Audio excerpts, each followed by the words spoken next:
Papa, quelque chose s'est mal passé pendant le voyage avec maman, mais elle m'a dit que si je te contactais, il m'arriverait quelque chose de grave avec quelqu'un. Aide-moi. J'ai très mal au dos. La voix tremblante de la petite Valentina Romero, âgée de 7 ans, s'effondra depuis la résidence rose de la famille à Barcelone, au moment où son père, Adrián Romero, rentrait enfin à la maison après une semaine entière de voyage d'affaires urgents à Tokyo. La fillette se tenait au bord de sa chambre, le dos tourné vers la porte, vêtue d'un chemisier trop grand pour elle. Sa posture était étrange, rigide, comme si chaque mouvement lui faisait mal. Cela alarma immédiatement son père. Adrián s'attendait à retrouver sa famille au complet, mais il ne trouva que Valentina. Son ex-femme Patricia venait tout juste de partir précipitamment, prétextant un rendez-vous urgent dans un salon de beauté. Elle avait eu la garde de Valentina cette semaine-là, conformément à l'accord de divorce finalisé 6 mois plus tôt. D'ordinaire, Patricia prenait toujours le temps de discuter un peu avec lui à propos de leur fille, mais cette fois elle était partie sans un mot, évitant même son regard. Quelque chose dans son comportement avait immédiatement déclenché toutes les alarmes paternelles d'Adrián. « Valentina, mon amour, papa est là. Viens, laisse-moi te prendre dans mes bras, tu m'as tellement manqué. » La petite fille s'approcha lentement, avec des gestes précautionneux, comme si chaque pas était douloureux.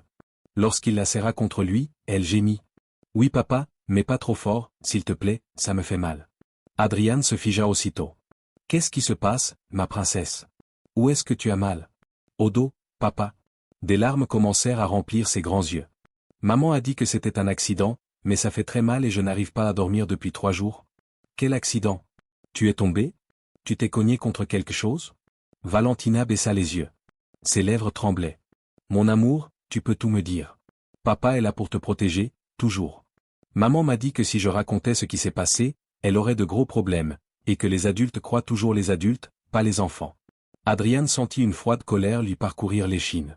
Il s'agenouilla devant sa fille pour être à sa hauteur. « Regarde-moi, Valentina. Tes paroles compteront toujours plus que celles de n'importe quel adulte, même de ta maman. Tu es ma priorité absolue. Dis-moi ce qui s'est passé. » La petite hésita, puis se lança. « C'était mardi soir. Maman était très en colère parce que je n'avais pas fini le brocoli. Je lui ai dit que ça me faisait mal au ventre, mais elle disait que j'inventais des excuses. Et ensuite? Je suis monté pleurer dans ma chambre. Après un moment, elle est entrée très fâchée, elle m'a traité de capricieuse, elle m'a attrapé très fort par le bras et m'a poussé contre le mur. » La mâchoire d'Adrián se contracta, mais il resta silencieux pour qu'elle continue. « Mon dos a heurté le bouton métallique de la porte du placard, ça m'a fait très mal, j'ai crié très fort et maman a eu peur. Qu'a-t-elle fait alors? D'abord elle s'est encore plus fâchée. Elle disait que j'exagérais. Mais le lendemain, le bleu est devenu très gros et très noir, ça faisait horriblement mal. Elle t'a emmené chez un médecin? Non, elle disait que ce n'était pas nécessaire. Elle m'a emmené chez un monsieur dans une ferme. Il m'a donné une crème et des bandages. Maman m'a mis la crème et a serré les bandages très fort autour de mon dos. Puis-je voir ton dos, ma chérie? » Valentina hocha timidement la tête et souleva lentement son chemisier. Adrián dut se mordre la main pour ne pas crier d'horreur. Le bas du dos de Valentina était entouré de bandages médicaux sales et mal enroulés. Autour, la peau était couverte de bleu de différentes couleurs, noir, violet, jaune verdâtre, signes de blessures à différents stades de guérison.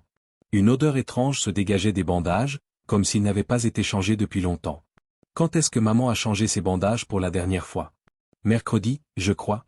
Aujourd'hui c'est fini, donc ça fait 4 jours. Depuis, aucun bandage n'a été changé. »« Non, papa. » Adrián sentit sa gorge se nouer de dégoût et de colère. Patricia avait laissé leur fille de 7 ans avec une blessure potentiellement grave sans aucun suivi médical pendant une semaine entière, puis avait osé essayer de cacher les preuves. « Mon amour, nous allons à l'hôpital tout de suite. »« À l'hôpital? Mais maman a dit que ce n'était pas nécessaire. Maman n'est pas médecin. Et toute blessure qui fait encore mal au point de t'empêcher de dormir doit être examinée par des professionnels. Je vais avoir des problèmes? Pourquoi tu aurais des problèmes? Parce que maman a dit que si quelqu'un voyait mon dos, il penserait que j'avais un problème, que je cherchais juste à attirer l'attention. » Adrián dut faire un effort surhumain pour ne pas laisser exploser sa rage. Il embrassa doucement Valentina sur le front. « Écoute-moi bien, princesse. Tu n'as aucun problème. Tu es une petite fille merveilleuse qui a eu un accident. Et nous allons à l'hôpital pour nous assurer que tout va bien. Personne ne va te gronder, je te le promets. » 15 minutes plus tard, la Mercedes d'Adrián se gara devant l'hôpital Sant Joan de Déu, le meilleur hôpital pédiatrique de Barcelone. Pendant le trajet, Adrián remarqua que Valentina se crispait à chaque nid de poule et à chaque virage. « Ça te fait très mal quand la voiture bouge? »« Oui, papa. C'est pour ça que je ne suis pas allé à l'école ces 3 derniers jours. Maman a dit que j'exagérais. Est-ce que tu as eu d'autres symptômes? De la fièvre? Des nausées? Jeudi, j'avais très chaud. Maman a dit que c'était normal parce que mon corps guérissait. Adrian appuya un peu plus sur l'accélérateur. La fièvre signifiait un risque d'infection extrêmement dangereux chez un enfant non soigné. À l'hôpital, il porta Valentina jusque dans le service des urgences. Il nous faut un médecin immédiatement. Ma fille a une blessure au bas du dos qui n'a pas été correctement traitée depuis plusieurs jours. L'infirmière de triage vit aussitôt l'état de l'enfant et leur fit signe d'entrée. Salle 2. Le docteur Moreno arrive tout de suite. 3 minutes plus tard, un homme d'une 50aine d'années entra. Son visage était calme mais attentif. Bonsoir. Je suis le docteur Moreno. Qu'est-ce qui s'est passé? Ma fille a une blessure au bas du dos depuis 5 jours. Elle n'a pas reçu de soins médicaux appropriés et elle a eu de la fièvre. Comment la blessure s'est-elle produite? Adrian regarda Valentina qui hocha timidement la tête. Elle a été accidentellement poussée contre le bouton métallique d'une porte. L'impact a provoqué un hématome important. Le médecin nota les informations sans montrer d'émotion. Valentina, est-ce que je peux voir ton dos? La fillette acquiesça. Le docteur l'aida doucement à enlever son chemisier. Lorsqu'il vit les bandages sales et sentit l'odeur qui s'en dégageait, son expression se durcit. Je vais retirer les bandages très doucement. Dis-moi si ça te fait trop mal. Il commença à enlever les bandages un par un. Quand il arriva au dernier, Adrian dut détourner le regard.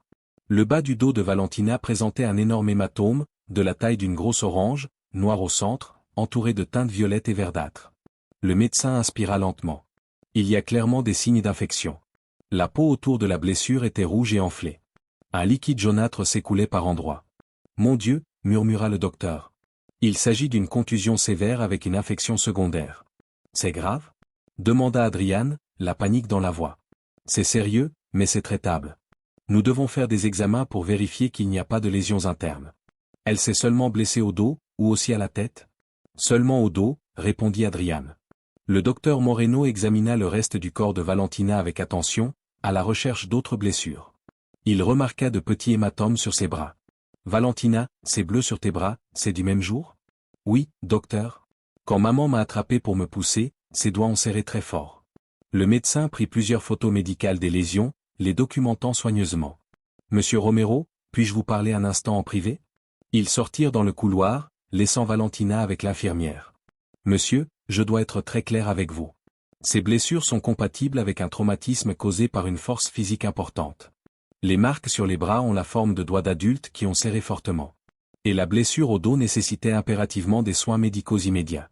Je le sais, docteur. Je viens juste de rentrer de voyage. Qui s'occupait de l'enfant quand cela s'est produit? Sa mère. Et elle ne l'a pas emmené à l'hôpital? Non. Elle s'est contentée d'acheter une crème et de mettre des bandages sales. Le docteur passa une main fatiguée sur son visage. Monsieur Romero, je suis légalement tenu de signaler cela au service de protection de l'enfance. Une blessure de cette gravité non traitée constitue une négligence grave, et le fait qu'elle ait été dissimulée est extrêmement préoccupant. Je comprends. Faites ce que vous devez faire. Ma seule priorité est que ma fille aille bien. Nous allons commencer des antibiotiques pour traiter l'infection. Nous ferons également une échographie et peut-être des radiographies pour vérifier qu'il n'y a pas de lésions internes ou de fractures. Elle devra rester hospitalisée au moins cette nuit. Adrian ressentit un mélange de soulagement, enfin sa fille était soignée, et de colère absolue contre Patricia pour l'avoir laissée souffrir inutilement. Pendant que Valentina partait passer les examens, Adrian resta seul dans la salle d'attente et passa l'appel qu'il savait devoir faire. Il appela la police. Urgence, quelle est votre situation? Je souhaite signaler un cas de négligence infantile et de maltraitance possible. Ma fille de 7 ans présente des blessures graves qui n'ont pas été traitées pendant 5 jours par sa mère. Où êtes-vous situé, monsieur? À l'hôpital Sant Joan de Déu, à Barcelone. Une unité est en route. Veuillez rester sur place. 20 minutes plus tard, 2 policiers arrivèrent, l'inspecteur Garcia et l'agent Martinez. Ils écoutèrent attentivement Adrian raconter toute l'histoire depuis le début, prenant des notes détaillées. Avez-vous un moyen de contacter la mère?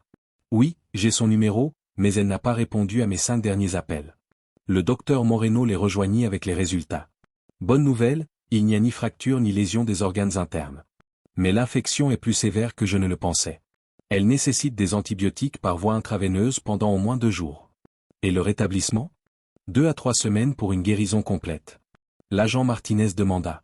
Docteur, selon votre avis professionnel, cette blessure nécessitait-elle des soins immédiats? Absolument. Toute contusion de cette gravité chez un enfant doit être examinée dans les 24 heures. Laisser une plaie couverte de bandages sales pendant 5 jours entraîne presque systématiquement une infection. Les deux policiers échangèrent un regard lourd de sens. À ce moment-là, le téléphone d'Adrian sonna enfin. C'était Patricia.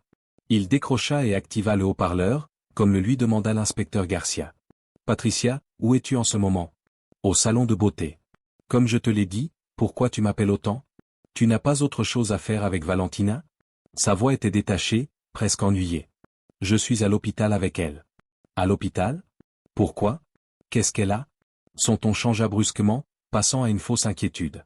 Ils ont découvert une blessure grave dans son dos. « Adrian, c'était juste un petit accident. Je ne voulais pas te déranger pendant ton voyage. Un petit accident ne provoque pas une infection nécessitant une hospitalisation. » Hospitalisation ? C'est exagéré. C'était juste un coup. Pourquoi ne l'as-tu pas emmené chez le médecin quand c'est arrivé ? Ce n'était pas nécessaire. Je lui ai mis de la crème et des bandages. Ce n'est pas suffisant.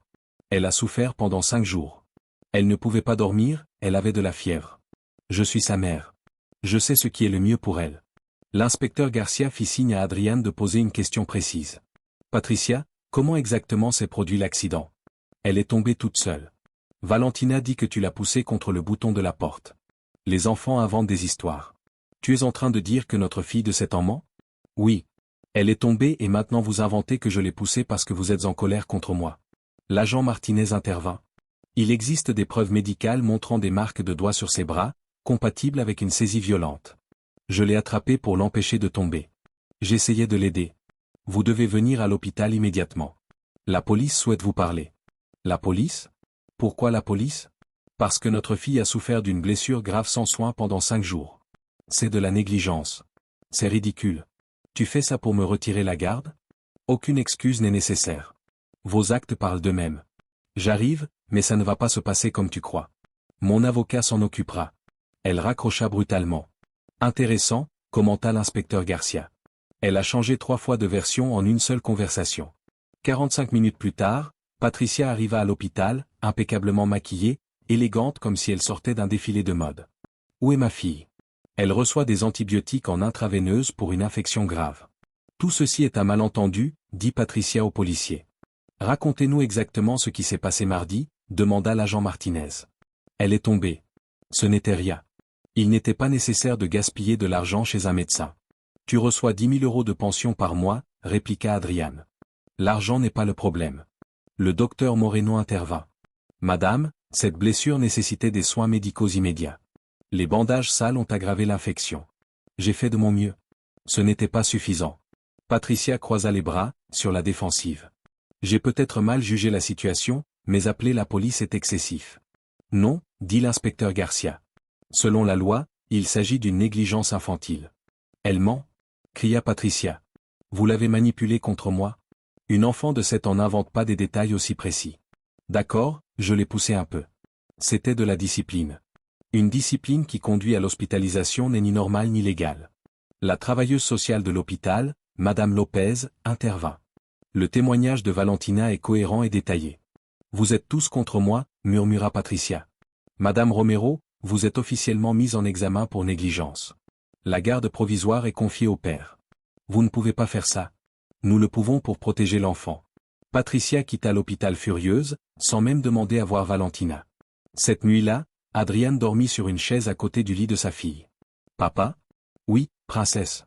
Je vais devoir retourner avec maman ? Non, mon amour. Tu restes avec moi ?